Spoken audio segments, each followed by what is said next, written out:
3장은 아주 우울한 내용입니다. 이제 가나안 땅 앞에서 이제 되돌아가는 이제 그 이유를 여기서 발견하게 됩니다. 이제 늘 불평하고 이제 과거의 경험으로도 배우지 못하던 자들이 결국은 어떻게 되는가. 그러니까 오늘 안 배워서 오늘은 괜찮을 수 있어요. 또 내일도 괜찮을 수 있어요. 그렇다고 계속 괜찮은 건 아닙니다. 예, 그걸 지금 보여주는 겁니다. 예, 홍해 앞에서 불평했지만 홍해 건넜잖아요. 그죠? 만나 앞에서 불평했지만 하나님 매출하게 주셨습니다.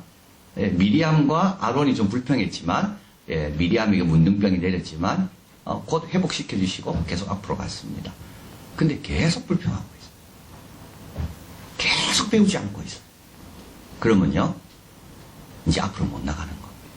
그래서 이제 오늘 본문 때문에 이들은 뒤돌아갑니다. 참 우울한 내용입니다. 그러니까 하나님은 처음부터 뒤돌리신 게 아니에요. 뒤로 돌아가라 한 게 아니죠. 처음에는 그냥 기회를 자꾸 주신 겁니다. 배우라고. 교훈을 좀 삼으라고. 근데요, 배우지 않습니다. 매번 새롭습니다. 또 넘어졌는데 그 다음에 또 넘어집니다. 이게 오늘 본문 내용입니다. 자, 정탐꾼을 조직합니다. 아주 중요한 내용 같아요. 저는 여호와께서 모세에게 일러가라사대 사람을 보내 내가 이스라엘 자손에게 주는 가나안 땅을 탐지하게 하되 그 종족의 각 지파 중에서 족장된 한 사람씩 보내라. 하나님은 지금까지 한 번도 정탐꾼을 보낸 적이 없습니다. 이게 처음입니다. 정탐꾼 없어도 됩니다. 하나님은 그냥 가도 되거든요. 하나님께서 그동안 그냥 인도했지 정탐꾼을 보낸 적이 한 번도 없습니다. 근데 왜 정탐꾼 보냈을까요? 이게 아주 중요한 내용입니다. 정탐꾼은 잘 보고 오라는 게 아니라 이 백성들에게 야 하나님의 약속한 땅이 이러니까 우리가 힘을 내서 가자. 이런 역할을 하라고 세운 겁니다. 여러분에게 재능을 주시고 똑똑함이 있는 이유는 그거는 그 재능과 똑똑함으로 하나님 말씀 붙들고 잘 설득하라고 한 거지. 그 재능과 똑똑함으로 뭘 좀 비난하고 비판하고 부정적으로 그런 게 아닙니다. 이게 지금 오늘 본문은 그 내용입니다. 하나님께서 왜 세웠어요? 안 세워도 돼요. 하나님은 그냥 가도 됩니다. 그냥. 근데 왜 세워서 보게 하십니까? 근데 이 본 사람들 때문에 지금 엉망이 되는 거 아닙니까 지금. 그러니까 하나님께서 우리를 일꾼으로 세울 때 정말 잘해야 되는 겁니다. 우리 없어도 얼마든지 될 수 있어요. 근데 하나님께서 우리를 세우는 이유는 우리에게 좀 좋은 기회를 주고 이제 좀 성숙됐으니까 성숙된 자답게 역할하라고 세운 겁니다. 그런데 이들은 세움만 입었지 성숙이 없어요. 그래서 여러분 우리가 하나님께서 무슨 직분을 맡길 때 정말 조심해야 됩니다. 내가 이 직분을 왜 세웠을까? 내가 없어도 됩니다. 근데 왜 세우셨는가? 12정탐꾼처럼 야, 하나님의 약속이 이렇게 신실하구나. 이걸 깨닫고 이 좋은 소식을 알려주면서 좀 힘들어도 같이 가자고 그 역할을 하라고 세우신 거예요. 그 역할을 하라고. 하나님이 세우셨다는 게 나를 지금 하나님이 세우신 거 아닙니까? 여러분을 하나님이 세우셨죠. 왜 세웠는가를 절대 잊어버리면 안 됩니다. 하나님의 그런 깊은 뜻과 좋은 뜻으로 나를 사용하기 위해 세우셨다. 자, 3절 모세가 여호와의 명을 쫓습니다. 바람광에서 그들을 보냅니다. 그들은 이스라엘 자손의 두령된 사람입니다. 유다지파 여분네 아들 갈렙이 나오죠. 처음으로 나옵니다. 16절에 이는 모세가 땅을 탐지하러 보낸 자의 이름이라 쭉 이름이 나오고 눈의 아들 호세아가 나옵니다. 원래 이름은 호세아였다는 겁니다. 근데 여호수아로 칭하였습니다. 모세가. 그래서 똑같은 뜻이죠. 호세아라는 것은 당신이 구원하셔서 기도입니다. 여호수아라는 말은 그가 구원하시라는 약속입니다. 그래서 매튜 헨리는 기도하다 보면 뭘 받습니까? 약속을 받습니다. 왜 기도해야 됩니까? 약속이 있기 때문에 기도하는 겁니다. 이 둘은 늘 같이 가는 겁니다. 누구에게 약속을 주십니까? 구하는 자에게 약속을 주시고요. 우리가 기도에 올 수 있는 이유는 뭡니까? 하나님의 약속하셨기 때문에 우리가 기도로 오는 겁니다. 이 둘이 늘 같이 간다는 거죠. 그래서 호세아에서 여호수아로 바뀝니다. 17, 20절 모세가 가나안 땅을 정탐지하러 보내매 그들이 남방길로 행하여 이제 산지로 올라가고 땅의 어떠함을 다 탐지합니다. 거민의 강약, 다솜, 얼마나 인구가 되는가, 그들을 거처하는 땅의 불호, 어떤 것인가, 좋은 것인가, 힘든 것인가, 진영인가, 산성인가, 토지는 어떻게 좀 척박하신가, 좋은 곳인가, 또 수목은 있는가, 그걸 잘 하고 오라는 거죠. 그리고 담대하라고 이야기합니다. 또 그 땅의 실과를 가져오라고, 포도가 처음 이거 이제 7월 달쯤 된다 그래요. 포도가 처음 익을 그때, 이제 그때 정탐꾼이 이제 가게 됩니다. 21, 22절. 이에 그들이 올라가 땅을 탐지합니다. 신광야 남쪽부터 하맛어기 의호 북쪽까지 남방으로 올라가서 이제 헤브론에 이르렀습니다. 헤브론이 어떤 땅이죠? 예, 헤브론은 특별한 땅이거든요. 그래서 아마 이스라엘 백성들은 정탐하러 갔을 때 헤브론을 유심히 봤을 거예요. 아브라함의 묘가 있는 곳이거든요. 예. 그래서 아브라함의 묘가 있는 그 땅을 유심히 봤을 겁니다. 아브라함과 이삭과 야곱의 묘가 있는 이곳. 예, 이것을 유심히 봤습니다. 다 이곳에 묻혀 있습니다. 자, 그리고 나서 이제 그래서 헤브론 설명이 나오죠. 애굽 소함보다 애굽의 수도였는데 그 수도보다도 7년 전에 이곳이 있던 곳이다. 이제 그게 보니까 그게 아낙 자손이 이미 있고 세세와 달메와 아이만이라는 여러 부족들이 헤브론의 근처에 다 살고 있다. 그것을 보게 됩니다. 자, 25절 40일 동안 땅을 다 탐지하기를 충분히 탐지하고 이제 돌아옵니다. 27, 29절 모세에게 보고해 가로되 당신이 우리를 보낸 땅에 간즉 과연 젖과 꿀이 흐릅니다. 이 젖이라는 말은 목축이면 잘 된다는 거죠. 꿀이라는 말은 뭡니까? 꽃과 이렇게 아주 많다는 겁니다. 열매가 많은 땅이라는 거죠. 이것은 이 땅의 실과입니다. 하고 가져옵니다. 그러나 그 땅 거민은, 그러나가 중요합니다. 그 땅 거민은 강하고 성읍은 견고하고 힘이 클 뿐 아니라 아낙 자손을 보았습니다. 아말렉인은 남방 땅에 거하고, 아말렉은 이스라엘을 늘 괴롭히는 사람인데 남쪽에 거하고, 헷과 여부스는 산 쪽에 거하고, 아모리인들은 산지에 거하고, 그래서 이제 여부스인을 다윗이 쫓아내잖아요. 예루살렘, 그 산지거든요. 그리고 이제 가나안 사람들은 해변과 평지에 거하다. 다 빈 곳이 하나도 없던 겁니다. 빈 곳에 가서 좀 머물라 했는데 빈 곳은 하나도 없습니다. 산지에도 다 있습니다. 자, 이제 30절, 33절. 그러니까 이제 백성들의 분위기가 완전히 이제 달라지는 겁니다. 이때 이제 갈렙이 탁 나서는 거죠. 분위기를 보니까 아닌 거거든요. 갈렙이 탁 모세 앞에서 백성을 안도시킵니다. 우리가 곧 올라가서 그 땅을 취하자. 능히 이기리라. 하나. 그와 함께 올라갔던 사람들이 가로되 아는 사람이 조심해야 됩니다. 여러분, 먼저 믿는 사람이 조심해야 됩니다. 항상 그 사람들이 넘어지게 합니다. 맡은 자들이 조심해야 됩니다. 그와 함께 올라갔던 사람들 때문에 이래 되는 겁니다. 차라리 이 사람 안 올라갔으면 가만히 있었을 거예요. 근데 올라갔거든요. 자, 이 사람들이 문제죠. 우리가 능히 올라가서 그 백성을 치지 못하리라. 그들은 우리보다 강하니라. 이스라엘 자손 앞에서 그 탐지한 땅을 악평하여 가로되 우리가 두루다니며 탐지한 땅은 거민을 삼키는 땅이요. 땅도 안 좋습니다. 땅도 굉장히 위험하고 우리가 싸워봤자 못 이길 그런 땅이고 거기서 본 모든 백성은 신장이 장대하고 또 네피림의 후손 아낙 자손의 대장부들을 보았고 우리는 스스로 보기에도 메뚜기 같으니 그들 보기에도 그와 같았을 것이니라. 이 말은 맞습니다. 이스라엘 백성은 메뚜기입니다. 메뚜기. 그동안 어떻게 이겼는데요? 자기가 이긴 게 아닙니다. 메뚜기라도 승리하는 겁니다. 하나님이 함께 하시면. 자, 이때 이제 갈라지죠. 갈렙과 10명으로 갈라집니다. 여호수아와 갈렙과 10명으로 갈라집니다. 근데 갈렙과 여호수아로는 막아낼 수가 없어요.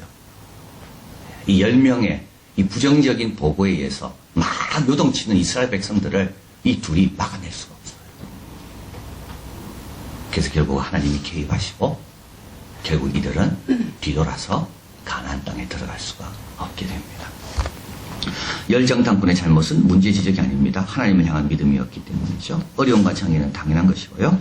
지금까지도 그 어려운 가운데 하나님과 개입의 도움으로 살아왔습니다. 지금 뭐 만나 먹는 건 쉬웠나 그죠? 그리고 더 중요한 거는요. 이들이 누굴 이기고 나온 사람들입니까? 애굽을 이기고 나온 사람들입니다. 이 세상에 애굽보다 강한 사람은 아무도 없습니다. 그런데 이걸 잊었다는 거예요 지금. 아니 애굽에서 은금을 받아가지고 그 애굽의 병거와 마병을 다 홍해바다에 빠뜨리고 승리하면서 온 사람들이 지금 조그만 부족들 앞에서 쩔쩔매고 있는 겁니다. 근데 애굽은 어떻게 이겼습니까? 칼과 창으로 이긴 게 아니거든요. 이들은 칼과 창이 없었습니다. 믿음으로 이긴 겁니다. 배운 게 하나도 없습니다. 여러분, 배운 게 하나도 없습니다. 애굽을 이겨놓고도 조그만 문제 앞에서 쩔쩔매는 사람들. 너무 이게 참 우리도 자신을 돌아봐야 됩니다. 어저께 우리 노회에서 이제 그 총회 가는 총대 투표를 했어요. 그래서 사람들은 이제 총회 가고 싶어요. 총회 가면 이제 좀 뭐, 이 총회니까 거기 가면 이제 여러 사람 만나고, 그래서 저도 이름이 올라갔어요. 후보자에. 그거는 이제 제가 시찰장이니까 우리 시찰에서 이제 이름을 올릴 때 이제 제가 제일 밑에 이제 올라간 겁니다. 이제 위에 이제 7분이 있고, 저는 됐겠습니까? 떨어졌겠습니까? 당연히 떨어지죠. 제가 안 게 없는데. 아는 분이 없는데 어떻게 돼요? 당연히 떨어집니다. 근데 제가 떨어지는 건 아무 문제도 아니에요. 저는 한 것도 없고 관심도 없고. 근데 가고 싶은 분들이 떨어졌잖아요. 또 우리 시찰은 우리 노회에서 제일 중요한 시찰이고, 그 월요일날 운동회 때 우리가 또 1등한 시찰이거든요. 운동회. 그래서 어떤 분은, 목사님, 우리가 운동회 1등 하는 바람에 시기를 받아가지고 우리가 떨어졌다고. 그래가지고 좀 많이 돼야 되는데, 우리가 추천도 우리가 제일 많이 했습니다. 우리 교인이 제일 많기 때문에 우리 시찰에서 추천도 할당도 많고. 근데, 장로님 3분, 우리 목사님 3분만 되고 다 떨어진 거예요. 그래서 제가 오늘 와서 이렇게 기도를 하다가 깨달음이 오더라. 우리 시찰이 있는 이유는 섬김을 받으려 함이 아니라 섬기기 위해서다.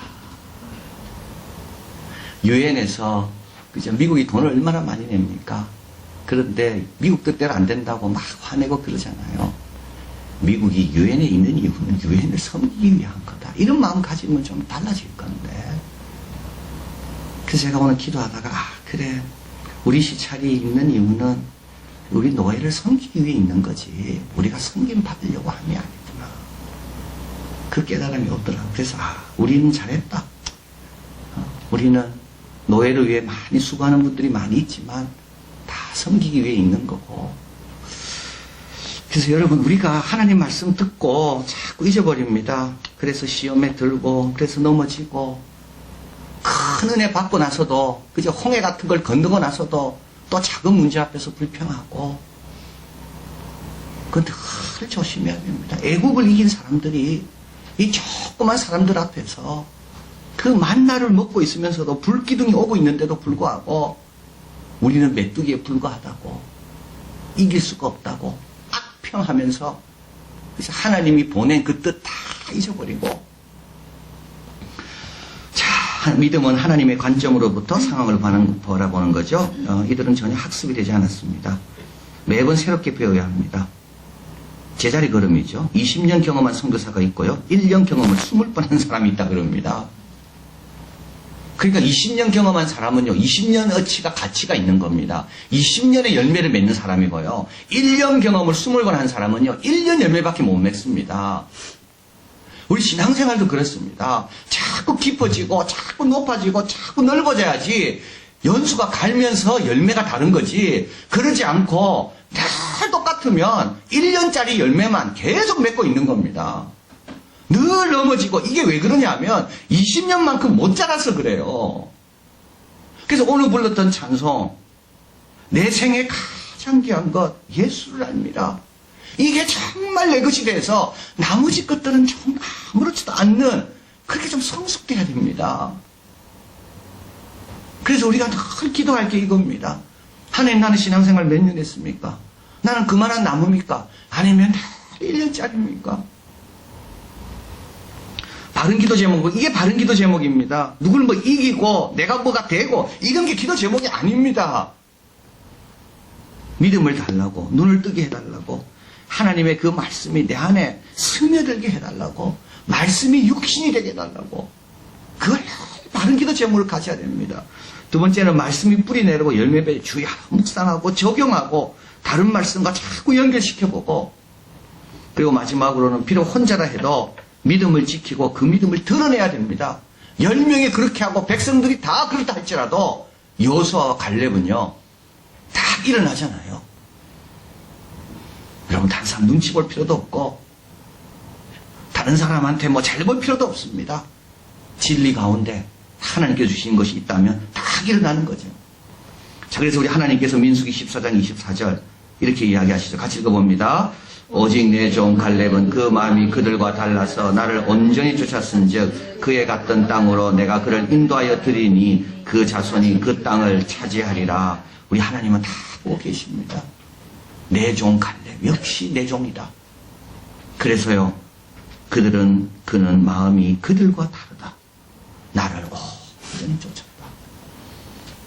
그래서 우리도 기도 제목이 바로 갈렙처럼 하나님이 왜 세웠는지를 잊어버리면 안 되고, 하나님이 세우신 그 목적에 내가 온전하게 순종하리라. 그 온전하게 순종하려면요 믿음이 있어야 되고 성숙이 있어야 되고, 그리고 그거는 한 번에는 안 되더라고요. 하나님 기회 주실 때마다 오늘도 이만큼 앞으로 나가고 내일은 또 이만큼 나가고 늘 회개하고 그리고 또 주님이 용서를 또 체험하면서 또 담대하게 또 나아가고, 그러면은 우리도 갈렙처럼, 비록 우리 뜻대로는 안 될 수는 있습니다. 이제 갈렙 뜻대로 안 되잖아요. 예, 결국은 백성들이 그 말을 안 듣고 안 될 때도 있습니다. 그러나 하나님은 기뻐하신다. 그리고 하나님에게는 큰 약속이 그에게 주어진다. 기도하겠습니다.